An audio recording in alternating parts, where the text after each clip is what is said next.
è stata profondamente ipocrita, non ha avuto il coraggio di condannare ciò che è di fronte agli occhi del mondo, uno sterminio, una deportazione, una pulizia etnica. Di questo lei si deve vergognare di fronte al popolo italiano. Concluda. Lei si deve vergognare. Concluda.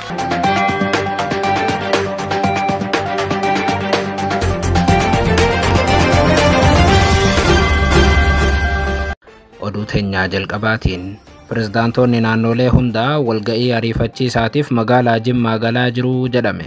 Walga'ii kanarratti hirmaachuuf pirezidaantii Tigraay Haaroo dabalatee naannolee 12 irraa Jimmatti biltsiginnaan walgeesseetti. Maaltu Jimmatti isaan walgeessise? Gabaasa bal'aa qabna. Oduu biraatiin mootummaan Jibuutii haleellaa dargaggoota Oromoo irratti baneen namoota 5 ajjeesuun dhaga'ame. Tibbana baqattoota ofirraa ari'atan jirtu Jibuutiin arra dhukaasaan baqattoota eegalteetti. Gabaasa guutuu dhageessu. Oduu biraatiin godina Matakkal keessatti balaa konkolaataa ulfaataa uumameen namoonni 30tti dhiyaatan du'uu hordofee guyyaan gaddaa 3 labsamuun dhaga'ame.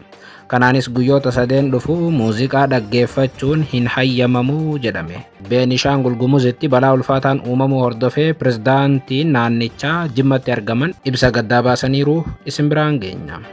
Oduu teenyaa xumuraatiin haleellaa cimaa Israa'el Gaazaatti gaggeessaa oolteen namoonni 150 ol ajjeefamuun himame. Gama biraatiin miseensi paarlaamaa Xaaliyaan duguuggaa sanyii Israa'el raawwatte balaaleffachuu sodaattee ta'a jechuun ministeera muummee Xaaliyaan jecha cimaan qeeqaniiru. Pirezidaantiin Faransaay Imaanu'eel Maakroon immoo yakki waraana Israa'el raawwachaa jirtu qaaneessaadha jedhan. Mormii Awurooppaatii fi yakka waraana Israa'elitti fufte gabaasa bal'aa isin biraan geenyaa akka mooltan daawwattootaaf hordoftootaan olee Global Media. Oduuf odeeffannoo keenya galgala kanaa qabannee dhufneeti jirra. Odeeffannoo keenya ijoo isaan madhageessan guutuu isaa isin biraan geenya. Haga xumuraa sagantaa keenyaatti dhaggeeffachuun yaada qabdan gara koomentiitiin nuuf barreessaa. Viidiyoon keenya namoota hedduu biraa akka dhaqqabuuf immoo laayik, sheer, sabskiraayib godhuun dagatinaa isiniin jenna. Kallattumaan gara gabaasa bal'aattiin isin qajeelcha.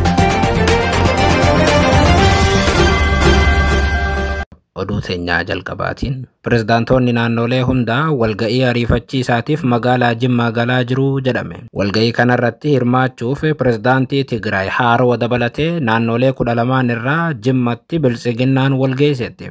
Yeroo Itoophiyaa fi Eertiraa jidduutti muddamni hammaatee fi keessoon Itoophiyaa waraanaan jeeqamaa jirtutti pirezidaantoonni naannolee wantoota garaagaraa irratti marii addaa godhuuf akka Jimmatti walga'an ibsameera.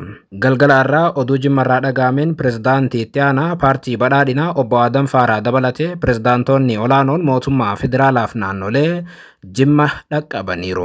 Dhimma kana ilaalchisuun godinni Jimmaa gama isaatiin ibsa baaseen guyyoota lamaan dhufan sagantaalee gaggeeffaman irratti hirmaachuuf magaalaa Jimmaatti qondaaltonni mootummaa walgahaniiru jechuun ibse. Akka godinni Jimmaa gama isaatiin ibsetti guyyaa boruu irraa eegalee raawwiin hojii baatiiwwan 9 dabranii bakka pirezidaantoonni jiranitti ni dhiyaata. Sagantaa gamaa kana faana hojii maaddii guutuu aanolee godina Jimmaatti gaggeeffamaa ture. Hooggantoota olaanoon kan daawwatamu yommuu ta'u sagantaan kun boru ganama irraa kaasee akka eegalu ibse godinichi. Mariif daawwannaa kanarratti hirmaachuufis pirezidaantii itti aanaan paartii biltsiginnaa obbo Adam Faaraa dabalatee ministeeronni biyyattii akkasumas pirezidaantoonni naannoleewwan hundaatii fi keessummoonni garaagaraa Jimma galaniiru jechuun mirkaneesseera. Keessummoonni kunneen wayita buufata xiyyaaraa Jimma Abbaa Jifaar dhaqqaban bulchaa godina Jimmaa obbo Tijjaanii Naasiriif kantiibaa magaalaa Jimmaa obbo Xahaa Qamariin akka simataman eerame. Pirezidaantota galgala kana Jimma ga'an keessaa tokko pirezidaantii Haaroo naannoo Tigraay Jeneraal Taaddasa Warradaati. Jeneraal Taaddasa Warradaa yeroo naannoon Tigraay waraana keessa seenuu dandeessi jedhamee sodaatamaa jirutti ture. Jimma kan galan. Oduu biraatiin mootummaan Jibuutii haleellaa dargaggoota Oromoo irratti baneen namoota 5 ajjeesuun dhaga'ame. Jibbana baqattoota ofirraa ari'atan jirtu Jibuutiin arra dhukaasa baqattoota irratti banuu eegalteetti jedhame. Dadhabina dippiloomaasii hamaaf kan saaxilamte Itoophiyaan lammiileen isii takka Somaaliilaand yeroo kaan Somaaliyaatti ajjeefamuun itti fufeera. Amma immoo Jibuutii dhaqqabeera. Keessumaa Oromoon biyya alaa jiraatu azaaba lafarraa argaa jira jedhame. Biyya keessatti mootummaa Oromoo jechuun humnoonni finxaaleeyyii Amaaraa daangaa Oromiyaa cabsanii wayita uummata Oromoo ajjeesan, biyyoota ollaa Itoophiyaatti ammoo Oromootu biyya bulcha jechuun Oromoota ofirraa ari'uuf ajjeesuu dabrees doorsisuu irratti argamu. Amma garuu Jibuutiin illee taatee wal fakkaataa dargaggoota Oromoo irratti raawwachuu eegalteetti. Tibbana lammiilee Itoophiyaa hunda ofirraa baasuuf kan dhaadatte Jibuutiin hedduu isaanii walitti qabuun hidhaatti guurtee ofirraa baasaa jirti. Akka kanaan mootummaan Jibuutii lammiilee Itoophiyaa walitti qabee Dawwalleetti fiduun gannaqaa akka jiru ibsame. Akka gabaasa galgala kana nu ga'eetti yoo ta'e lammiileen Itoophiyaa Jibuutii irraa qabamuun Dawwalleetti gataman kun gatamanii qofa hin hafne ajjeefamuu irratti argamu jedhame. Haaluma kanaan namoonni Dawwallee gahanii Dawwalleetti darbataman yeroo waan gara biyya isaaniitti ittiin galan dhaban gara Jibuutiitti deebina jechuun daangaa Jibuutii qaxxaamuruuf osoo yaalanii humnoonni mootummaa Jibuutii lammiilee kana irratti dhukaasa bananiin haga ammaatti namoonni 5 akka ajjeefaman eejeemmoo odeeffateera. Namoonni ajjeefaman 5 dargaggoota Oromoo akka ta'anii fi 2 Walloo 3 ijoollee Harargeeti jedhame. Namoota ajjeefaman kana imbaasiin Itoophiyaa akka quba qabuu fi dhimma kana garuu callisu akka filate ibsameera. Oduu biraatiin godina Matakkal keessatti balaa konkolaataa ulfaataa uumameen namoonni 30tti dhiyaatan du'uu hordofee guyyaan gaddaa 3 labsamuun dhaga'ame. Kanaanis guyyoota 3 dhufu muuziqaa dhaggeeffachuun hin hayyamamu jedhameera. Haaluma kanaan arra ganama magaalaa Gilgal Balas godina Matakkal keessatti balaan konkolaataa rifaasisaan uumamuun dhaga'ame. Akka odeeffannoon Matakkal irraa bahe agarsiisutti haga ammaatti lakkoofsi namoota du'anii 30tti dhiyaata. Poolisiin namoonni 19 du'aniiru jechuun yoo himes namoonni bakkichaa odeeffannoo qoodan garuu namoonni du'an 28 akka ta'an ibsu.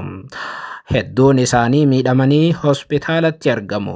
Balaa konkolaataa mudate kana hordofee mootummaan naannoo Beenishaangul Gumuz ibsa waajjira koominikeeshinii isaatiin baaseera.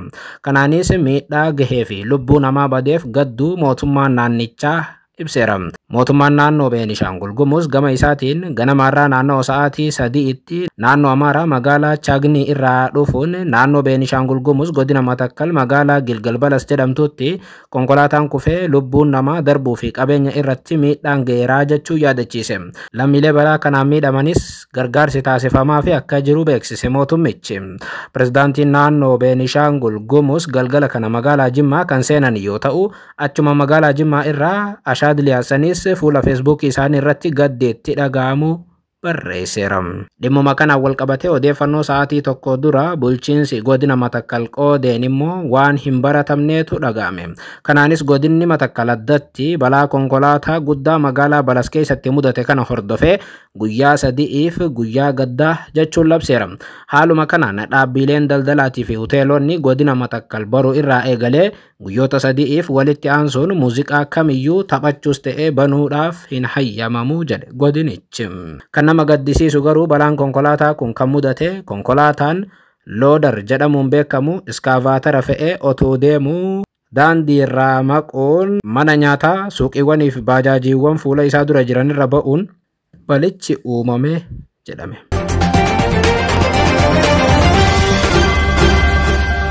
Oduu teenyaa xumuraatiin haleellaa cimaa Israa'el Gaazaatti gaggeessaa oolteen namoonni 150 ol ajjeefamuun himame. Gama biraatiin miseensi paarlaamaa Xaaliyaanii duguggaa sanyii Israa'el raawwatte balaaleffachuu sodaattee ta'a jechuun jecha cimaan ministeera muummee Xaaliyaanii yoo qeeqan, pirezidaantiin Faransaay Emmanuel Macron immoo yakki waraanaa Israa'el raawwachaa jirtu qaaneessaadha jedhan. Waggaa 2f Gaazaa keessatti fixiinsa sanyii raawwachaa tan jirtu Israa'el amma waraana kana hammeessiteetti.